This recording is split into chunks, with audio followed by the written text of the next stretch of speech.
You're listening to the Fresh Hell podcast. Fresh Hell contains stories of a disturbing and often graphic nature and is intended for a mature audience. Please don't let your kids listen to this, or they might turn out like us.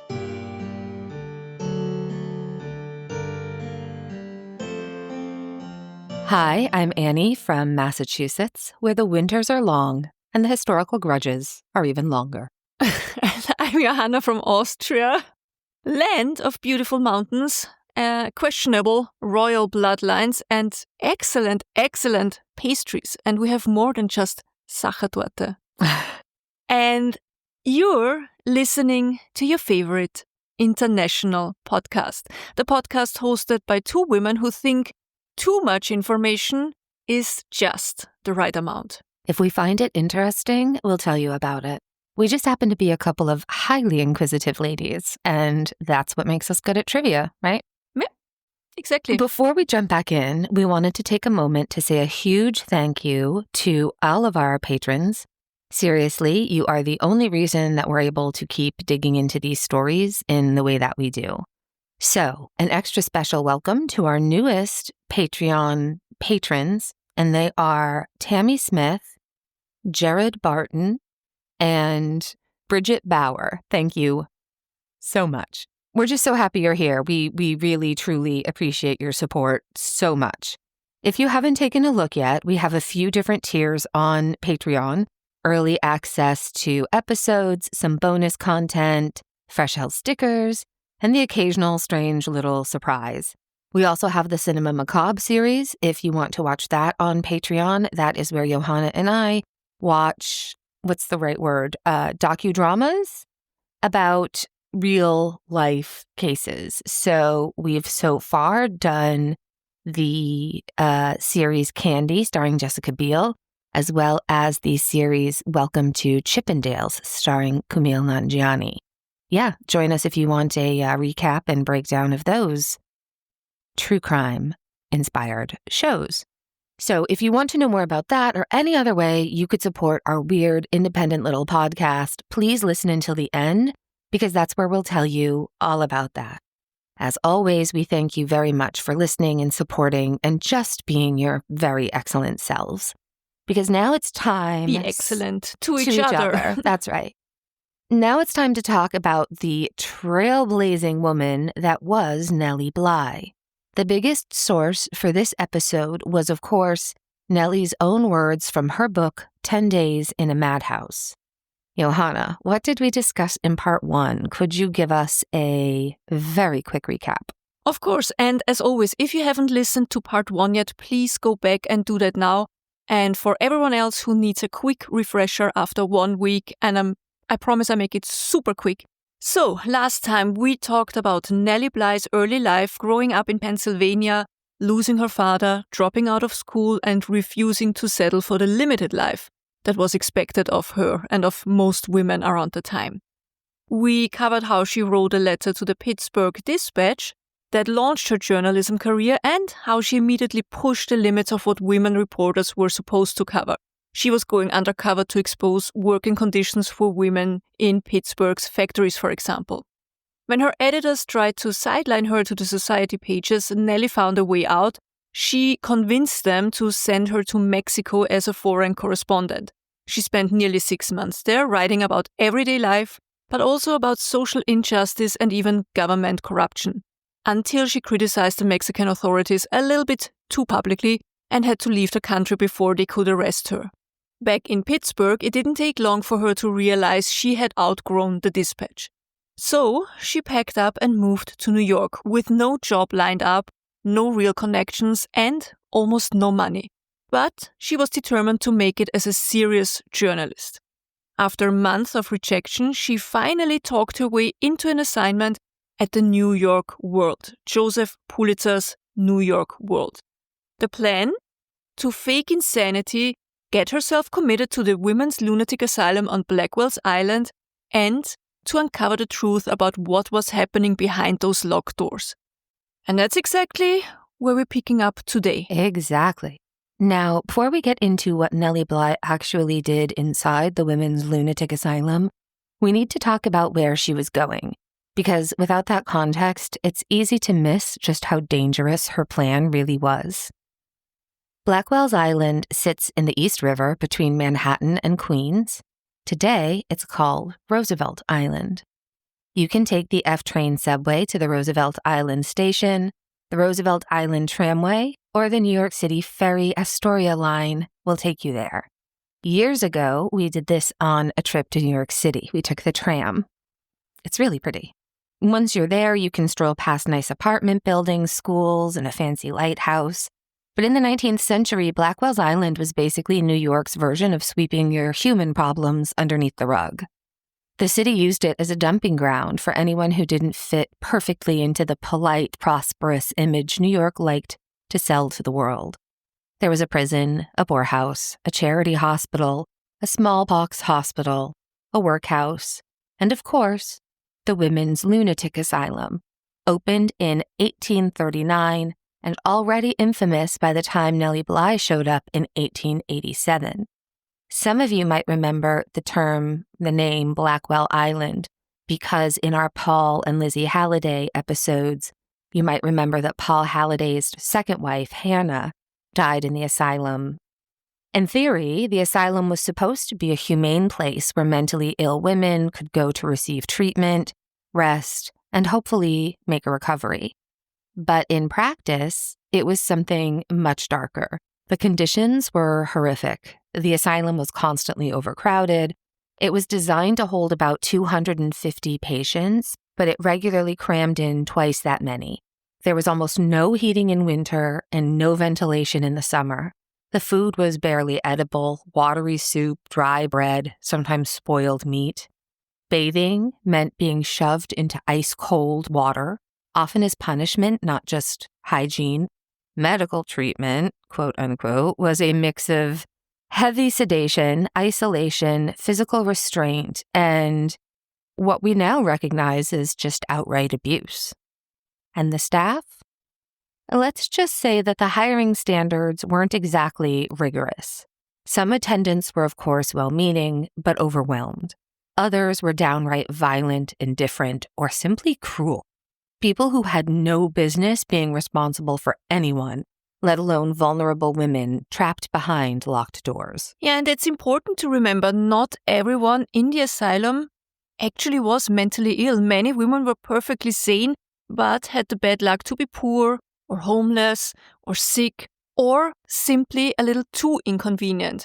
If a woman didn't speak English, for example, she could easily be labeled insane, simply because no one bothered to understand her. If a husband or a brother or a neighbor wanted a woman out of the way and had the right connections, getting her committed was frighteningly easy. All it took was a single accusation, no trial, no lawyer, no real medical evaluation. Once you were inside, there was almost no way out. And society liked it that way. Middle-class and wealthy New Yorkers could go about their lives without having to think about the poor, the sick, or the women who didn't fit. Blackwell's Island took care of the problem and they were out of sight, out of mind. And of course, there had been some gossip about conditions on Blackwell's Island before Nellie Bly took the assignment. There had been other journalists before Nellie who had speculated about abuses there. Some reformers had called for inspections, but no one had ever gotten inside to witness it firsthand. The authorities made sure of that. Now, you might be wondering, why didn't someone just walk in and check on the place? Why did Nellie have to go full undercover just to see what was happening inside the asylum? Well, in the 1880s, there was no such thing as real oversight for places like Blackwell's Island. There were no laws forcing asylums to let outsiders poke around, no surprise inspections, and zero accountability. Doctors and administrators had total control over who got in, and once a woman was labeled insane, her credibility was gone. Even if she told someone she was being abused, no one would believe her, because after all, she was mad.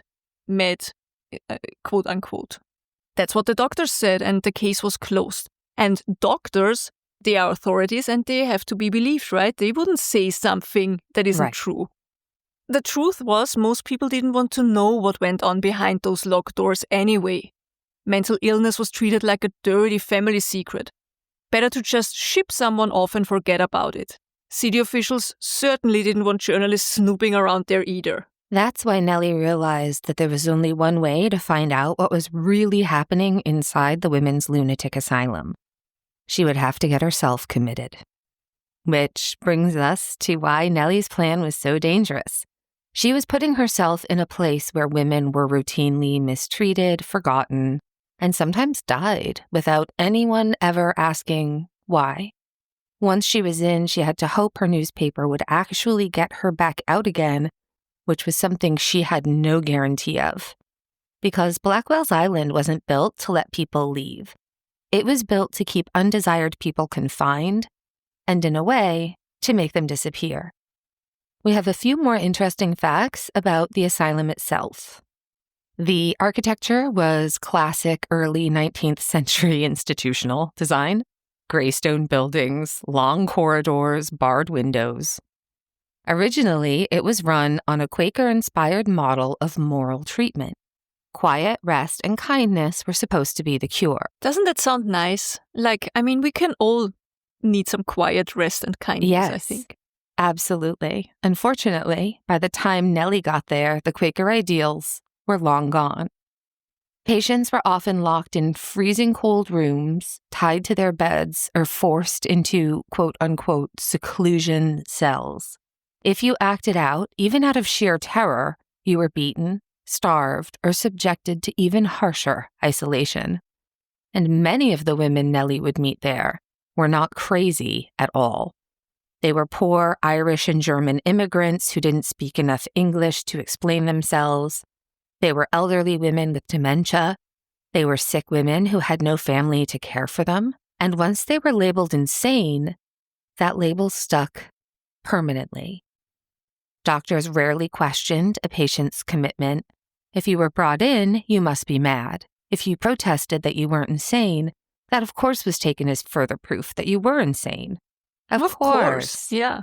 And the city had no real incentive to fix any of this. As long as the problem stayed off the streets and out of the newspapers, nobody in power cared what happened to the women on Blackwell's Island. And that is the reality Nellie Bly was walking into when she proposed her undercover assignment. She wasn't just risking a bad experience, she was risking her freedom, maybe her life. Because once the system decided that you didn't count anymore, you were invisible. And invisible people don't get second chances. And Nellie wasn't going to have a safe word or a secret way out once she was inside. There were just no guarantees at all that the New York world would be able to send someone in to rescue her. Which is a really scary thought. You have to imagine there was just no way of communicating with the outside. She was all alone all this time she was in there. But before Nellie could worry about getting back out, she needed to worry of how to get in the first place. That meant she had to convince a whole lot of people she was insane. And she had to do it so well that no one would even think to question it. It was in early September of 1887 that Nellie had pitched the idea to the New York World editor. And when she asked her editor how they would get her out of the asylum, he simply replied, "I don't know." So basically they said, "We have no idea how any of this will play out, but it's fine. Everything's fine. Don't worry. This is fine." One of the editors also told her he was worried that her lovely smile would give her away immediately. So she told him, "Don't worry."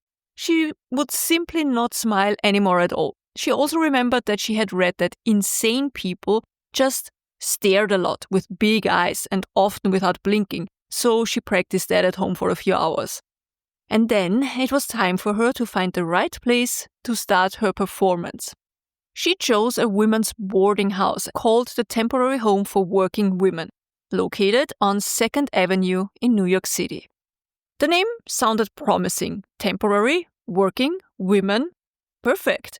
But the reality was grim. It was a basic, cheap boarding house for single women who didn't have much money and often didn't have many options either. The women staying there were clerks, seamstresses, factory workers, women scraping by on the barest edge of respectability. Many of them lived one mistake away from ending up in the almshouse or worse, maybe the asylum even. In other words, not the kind of place where eccentric behavior went unnoticed. If Nellie started acting strangely, people would notice fast. And they'd act even faster to get her out before she scared away the other paying boarders. And that was actually the whole point. Nellie needed them to panic. She needed them to call the police. And so, once she checked in, she started her act. She stayed up all night, pacing around the shared bedrooms, refusing to sleep. She stared at the other women with wide, suspicious eyes. She muttered under her breath that everyone else there was crazy and that she was afraid of them and that someone was trying to hurt her. She didn't shout or scream or cause a huge scene. She just made herself unsettling enough that the normal, exhausted working women around her didn't know what to make of her, and they didn't want to find out. They felt very uneasy.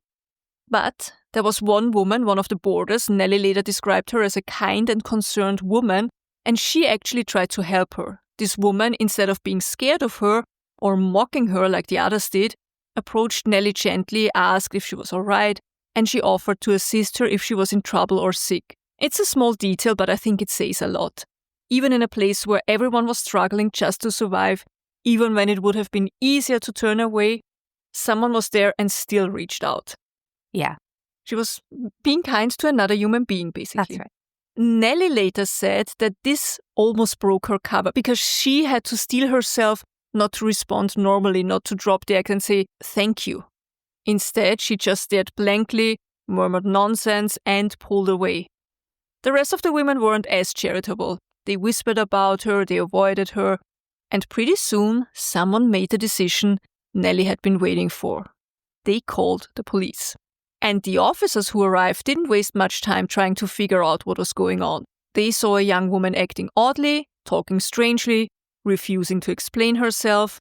All Nellie told the police officers was that she was missing her luggage, that someone must have stolen her belongings, and that she was scared of the women in the house because they were clearly all insane.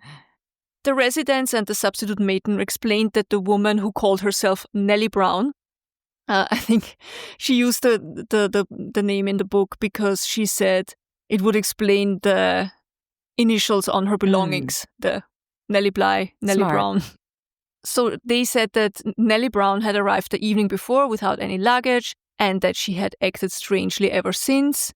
And that was good enough of an explanation for the officers. And so she was taken into custody and she was brought to the Essex Market Police Court for examination. At court, the judge decided she should be taken to Bellevue Hospital in Manhattan. I have to say that apparently Nellie was treated with a bit more kindness and decency than maybe lesser working-class women or immigrants might have been treated with in her position, because the judge and officers and later doctors saw that she was dressed nicely and had a very educated way of words and speaking. And so the judge thought that she was clearly someone who would be missed by someone who was, in his opinion, from a good family. He even wanted to call in journalists to report about Nellie so that her family could be found. This would have been really disastrous for the whole stint. But Nellie got lucky and they couldn't find any reporters in time.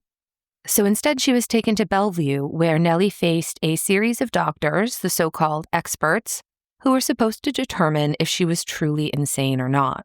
And if you're thinking this would involve careful evaluation, maybe a second opinion, maybe someone double-checking her story, no. The whole thing took a few minutes. Nellie didn't do anything dramatic. She didn't tear at her clothes or scream or rock back and forth.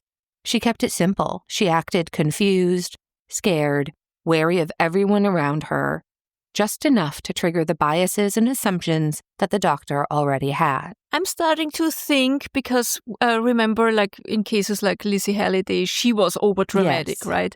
I'm starting to think, hear me out. Maybe it wouldn't matter if she would act overdramatic or quiet and scared. Maybe it's just like, hey, this person is clearly weird. We have to lock her up. Yeah, I don't think it would have mattered if she was calm or raving. Off you go. And they only asked her a few very perfunctory questions. Where was she from? Did she know anybody in New York? Why was she afraid? And her answers were really vague and disjointed. And sometimes she said that she was from she lived on a hacienda in Cuba, and then all of a sudden she would just reply with "Sí, señor." So I guess it's a couple of Spanish words she picked up in Of Mexico. course. I love that. And the doctors, after barely 10 minutes with her, nodded sagely to each other and declared her undoubtedly insane. Ugh, look at this. Hopeless case. Danger to herself and others. Let's get her committed immediately. It was shockingly easy. And Nellie later wrote that what struck her the most wasn't just how quickly they made up their minds, it was how eager they seemed to be to get rid of her. No attempt to see if she had been drugged, robbed, or abused.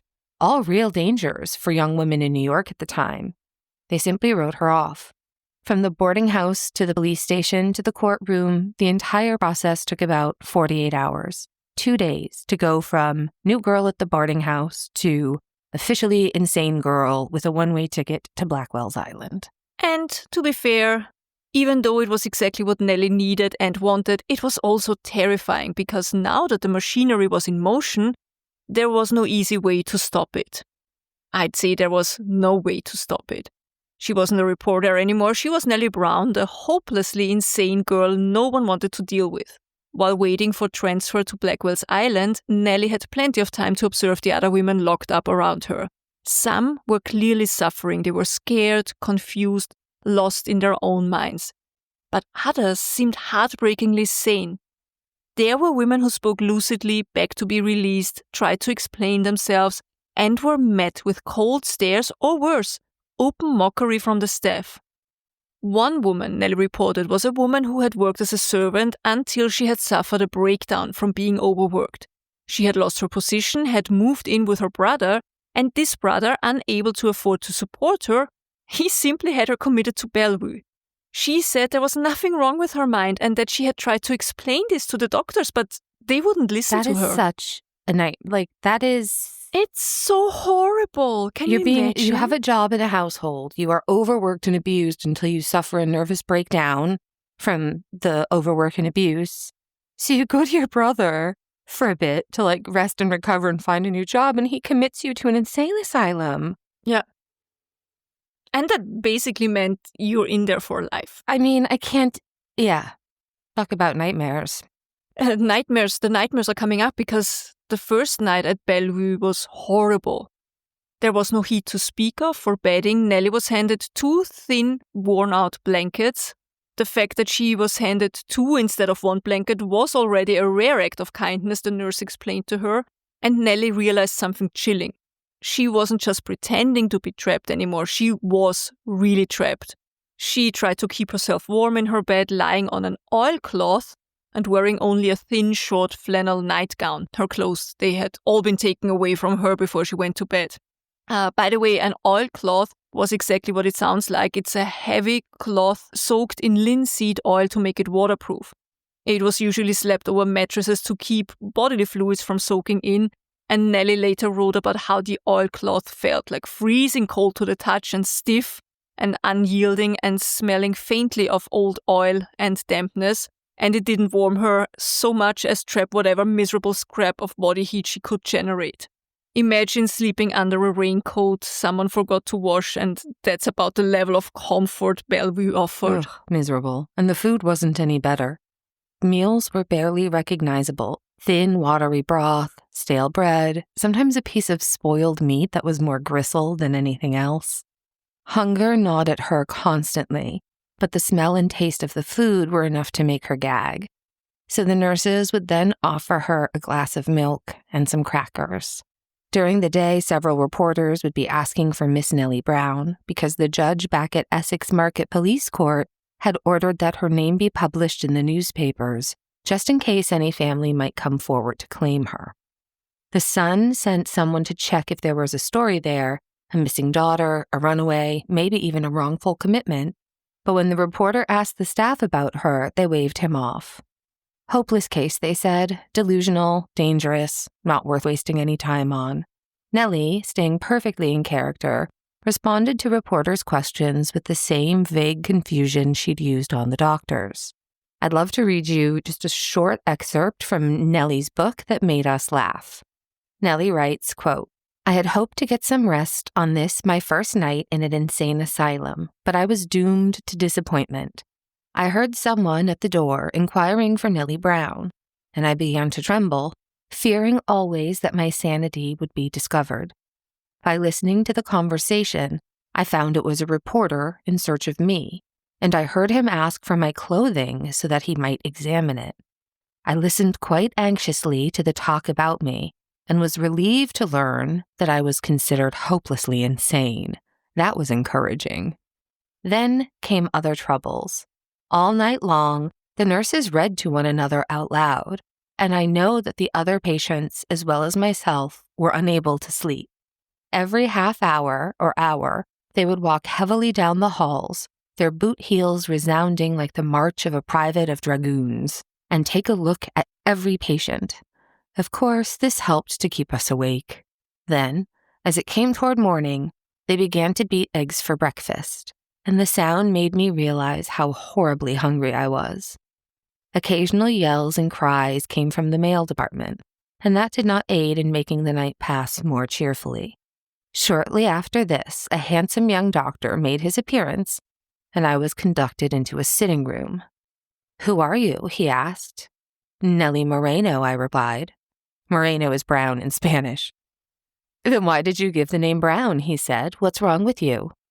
"Nothing. I did not want to come here, but they brought me. I want to go away. Won't you let me out?" He asked me many other questions. Did I ever see faces on the wall? Did I ever hear voices around? I answered him to the best of my ability. "Do you ever hear voices at night?" he asked. "Yes. There is so much talking I cannot sleep." "I thought so," he said to himself. Then turning to me, he asked, "What did these voices say?" "Well, I don't listen to them always, but sometimes, very often, they talk about Nellie Brown, and then on other subjects that do not interest me half so much," I answered truthfully. "That will do," he said to Miss Scott, who was just on the outside. End quote. I love it. Do you hear voices? Yeah, I hear them all night long. Everyone's up talking about me. So, after several days, 2 or 3, who can say, as days had blurred together in cold and hunger and fear, her transfer to the island was finally arranged. Nellie and a handful of other women were loaded onto a ferry under heavy supervision. The trip to Blackwell's island was short, but for Nellie, it felt like crossing into another world.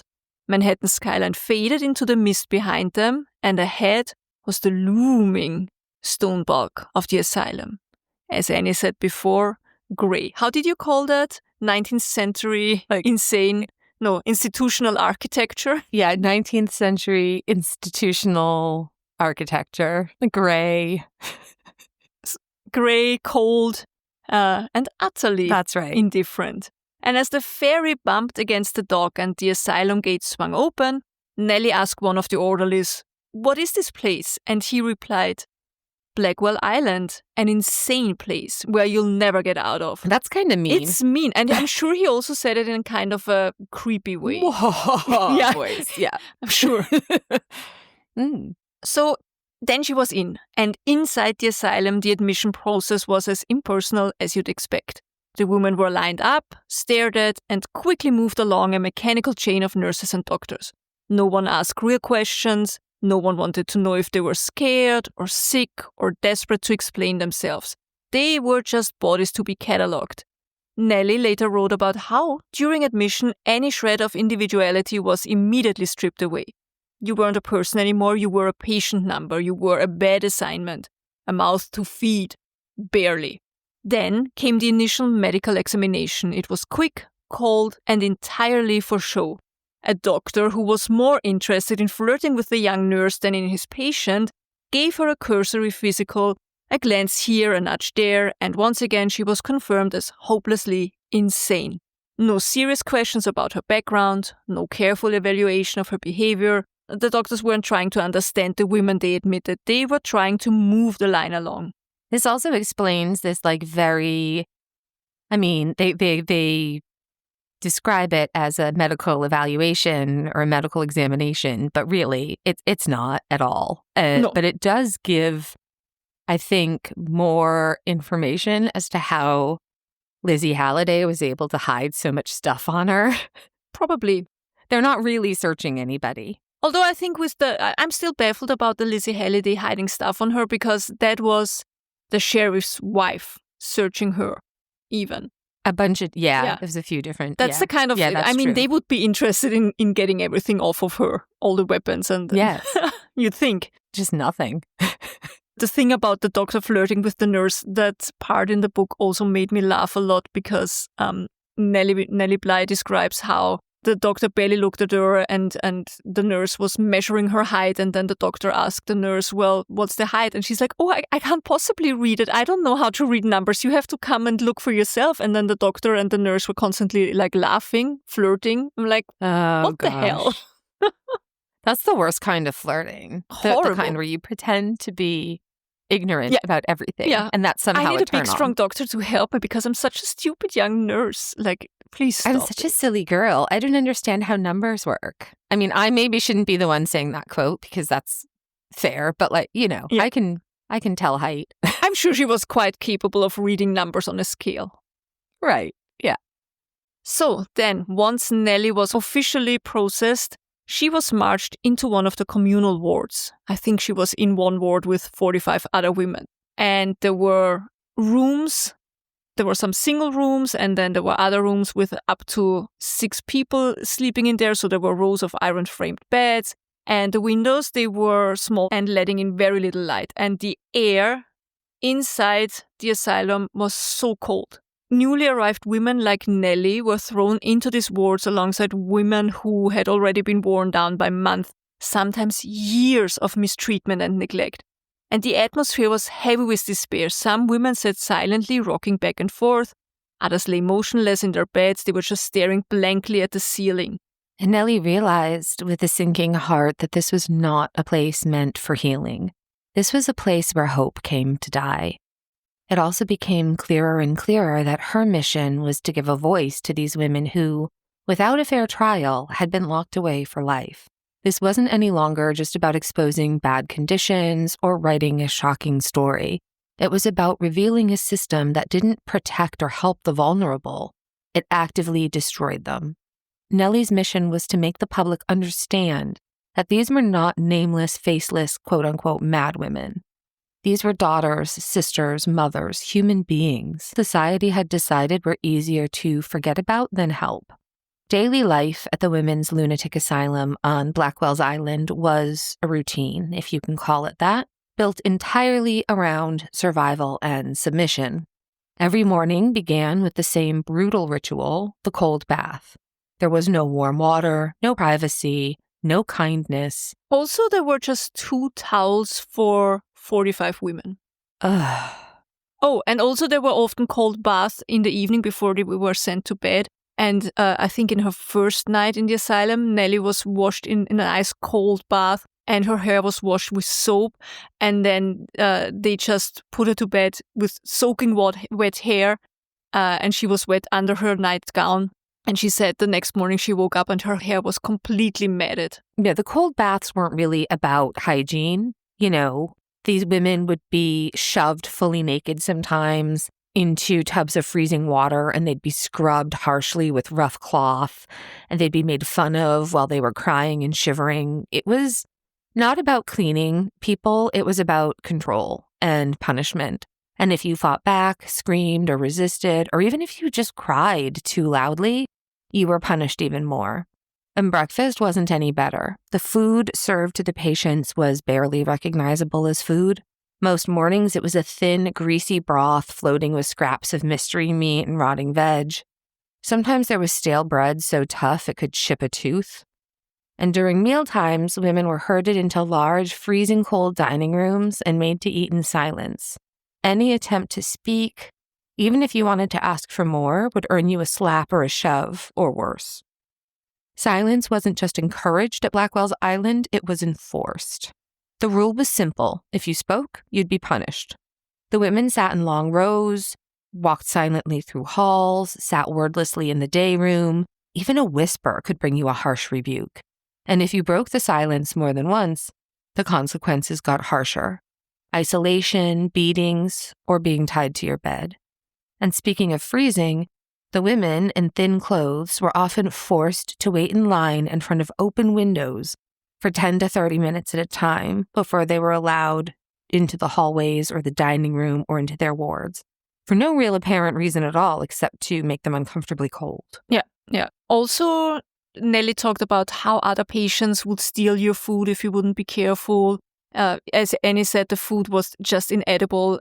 She kept saying that nobody could eat the butter. So I'm really wondering what was wrong with the butter. It's not What happened to the butter?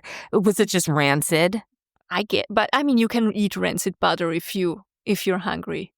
You can. I don't know. She saw a spider. I'm sorry to say it, a spider crawling out of her bread, which is like, ugh. Yeah. What else did she describe? Oh, she says she remembered when she arrived there, she was impressed by how spotless everything was. It was just, white walls, white floors, or light floors.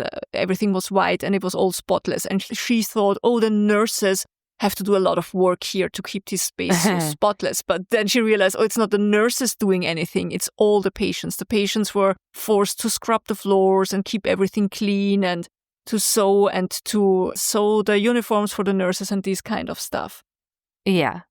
And Nellie saw all of this firsthand. She watched the nurses and attendants, and many of whom seemed to take real pleasure in asserting their authority.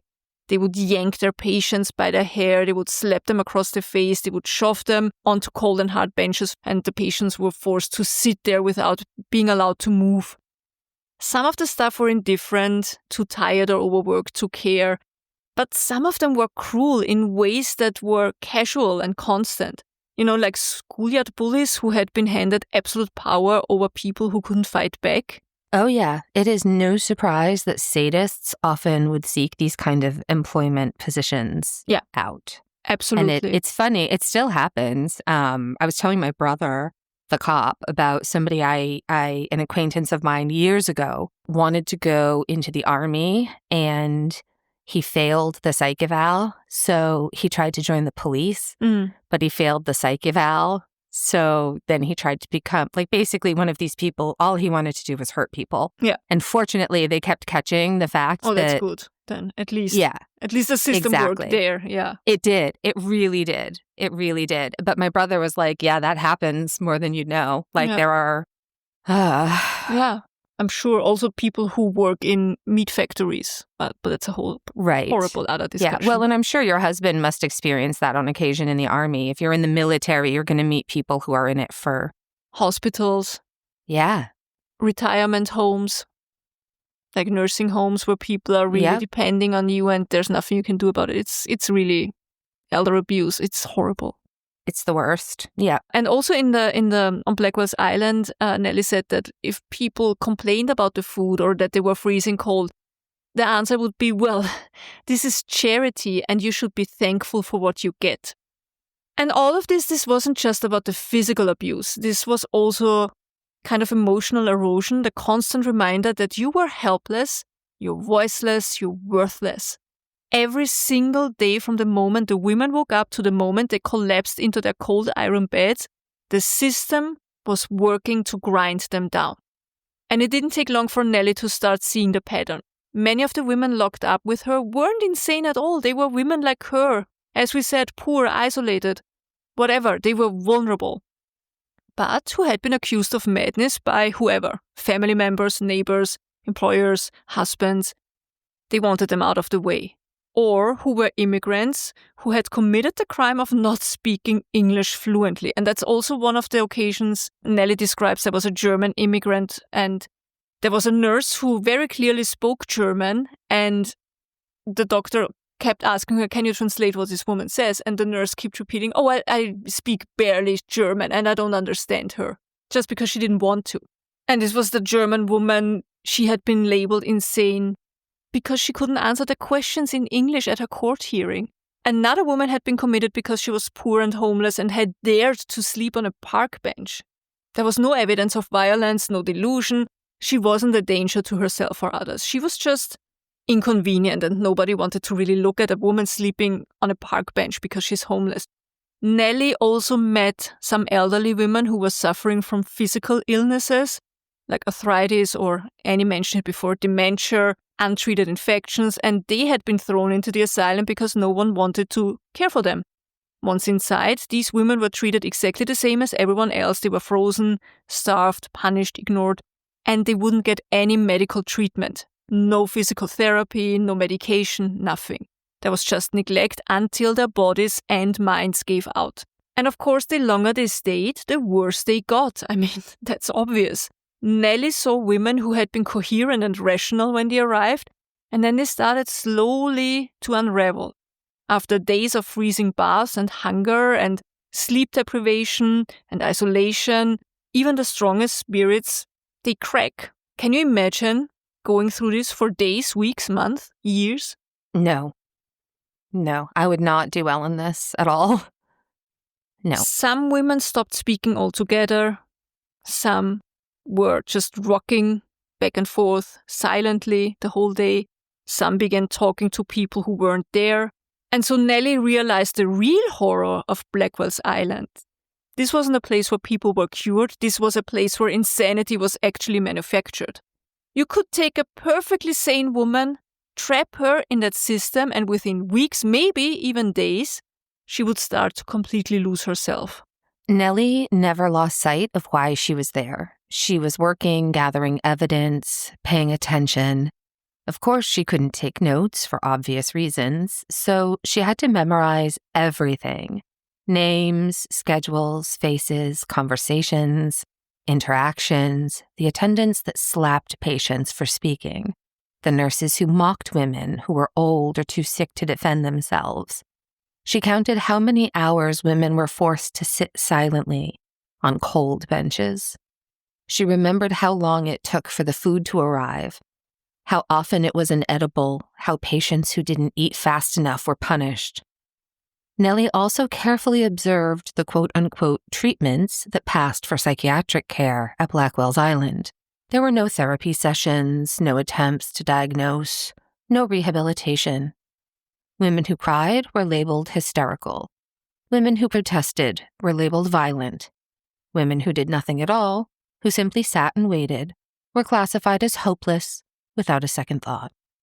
Doctors would breeze through the wards once or twice a day, nodding at whoever seemed quiet, frowning on whoever was difficult, and moving on without really ever speaking to anyone. The nurses and attendants ran the place, and most of them treated the women like livestock, things to be herded, fed, punished. But I think livestock were maybe treated better because at least livestock have value. They have value, that's true, yeah. Nellie also listened carefully to the other women. She knew that she had to be careful, so she kept her questions simple and she listened more than she spoke. And she trusted that her memory would hold long enough to get the story out once she was free. If she ever got free, that was still not certain. That wasn't guaranteed. When it was safe, so when the attendants weren't watching too closely, Nellie would whisper to the other patients around her. She would be asking them how they had ended up there. And the stories she heard, they were heartbreaking. One woman had been thrown in by her husband after an argument, and there was no mental illness, no violence, just the misfortune of being inconvenient to your husband at the wrong time. Another was an immigrant who didn't understand the legal proceeding against her and was declared insane for not answering questions properly. While Nellie was trapped inside Blackwell's Island, the New York world was quietly getting ready to pull the trigger on the second half of the plan, which was obviously getting her out. And it turns out, breaking into an asylum was way easier than getting back out of one. Joseph Pulitzer's newspaper had assigned a lawyer to arrange her release, but even with political connections, it's Joseph Pulitzer, right? I know. I'm not saying that he personally tried to get her out, but he's like the man behind the newspaper that sent her there. But even with all that, with all the political connections, all the people that knew people in the New York world, it wasn't as simple as sending someone over with a note like, hey, could you just release this woman, Nellie Brown? Yeah. Hi. Thank you. Yeah. Once a woman was officially committed, once the doctors had signed the papers and the courts had stamped her as insane, she legally belonged to the asylum, basically. She was under their authority now. And institutions like the Women's Lunatic Asylum weren't exactly in the habit of letting patients go just because a newspaper said, pretty please, with sugar on top of it. So the world started by contacting the city authorities, claiming that Nellie, still officially listed as Nellie Brown, had been wrongfully committed and that they had evidence to prove she was sane. They pushed for a hearing, but the asylum wasn't eager to cooperate. Releasing a patient meant admitting a mistake. And if there was one thing the system hated, it was admitting that they could have made a mistake, that they could be wrong. Right. Meanwhile, on the inside, Nellie had no idea how much progress, if any, was being made.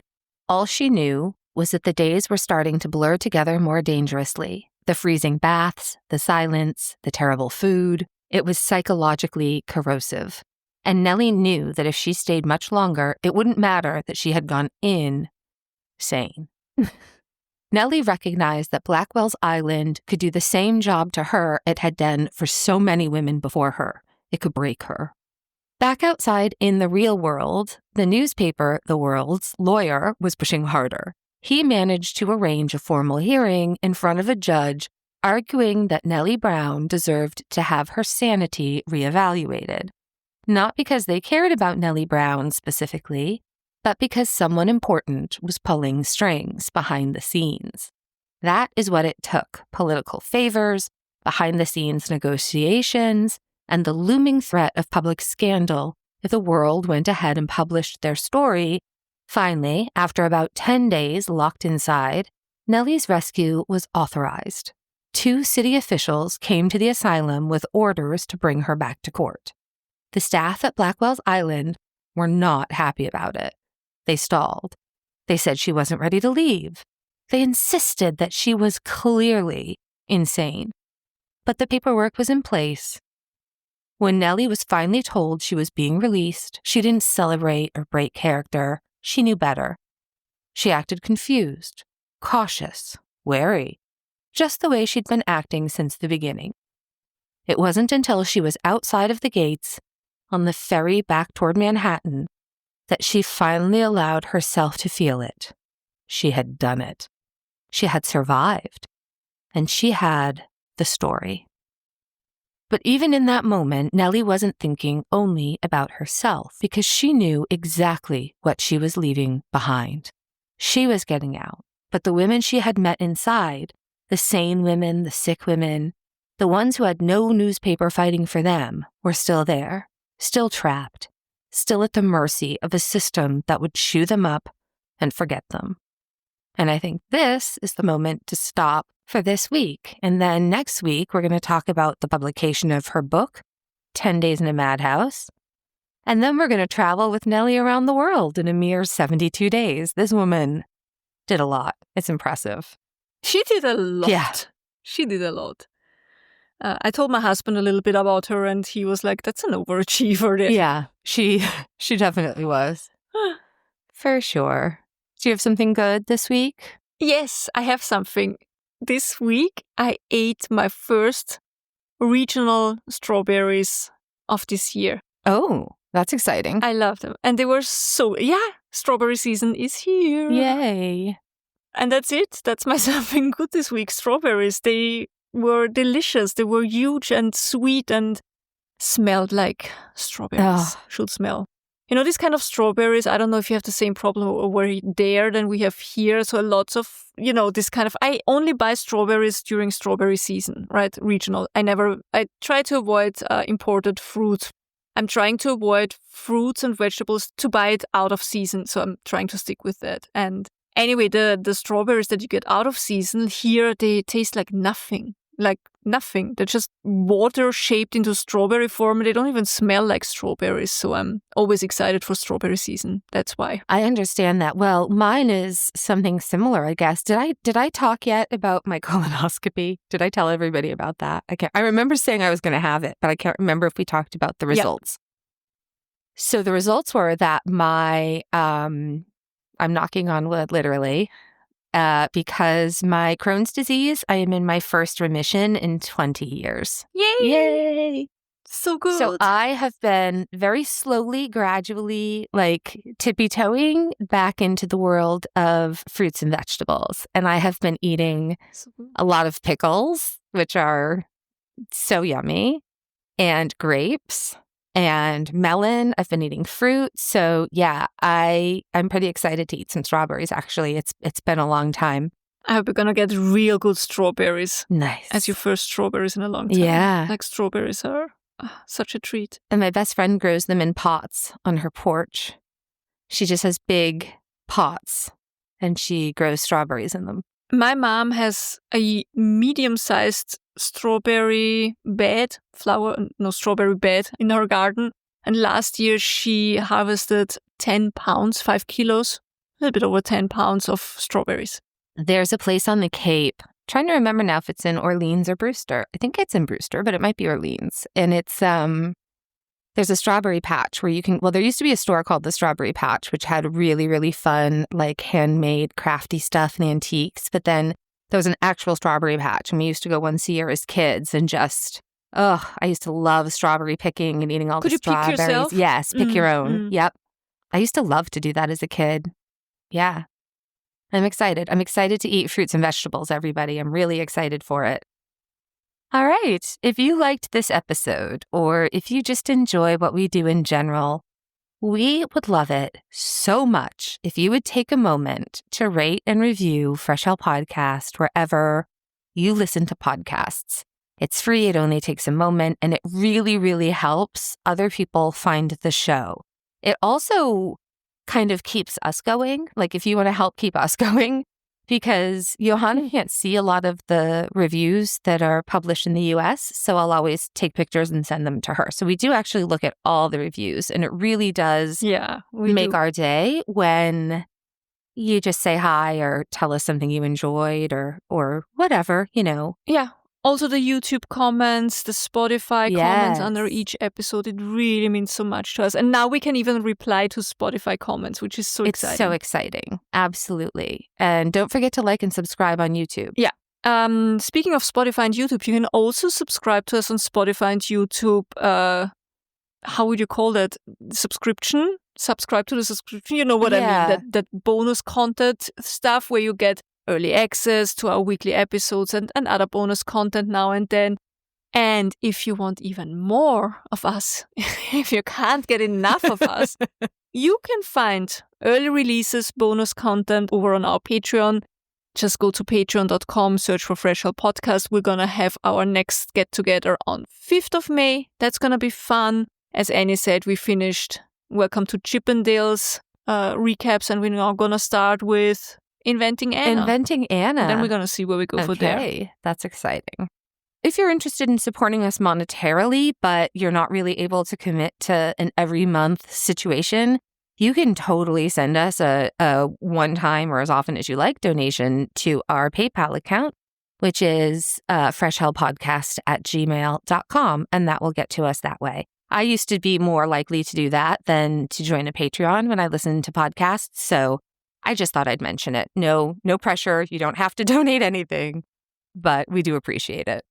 You will find all of the links, past episodes, and more about us at freshhellpodcast.com.